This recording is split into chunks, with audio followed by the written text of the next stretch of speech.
Gülgün geyinin alıyor, gülgün geyinin alıyor, gel mehrinden alayım. Sensiz bana dünyadar, gel mehrinden alayım, gel didarın göreyim.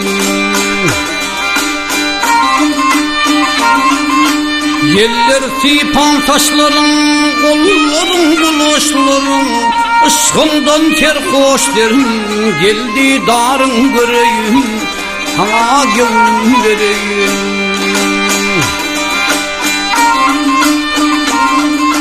Bahşeder köngül köşkün, gözlemde kaldı keşkün, men seni saylap seçtim, geldi darın göreyim, sana gönlüm vereyim.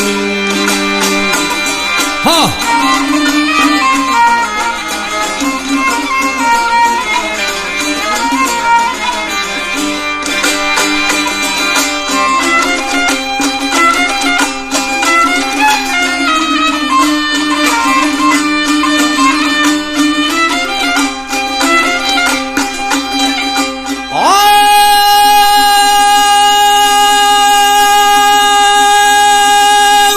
Senin cadıl boyların dedegidir toyların, ne çıbaksın doymurum, geldi darın göreyim, gel mehrinden kanayım, sana gönlüm vereyim.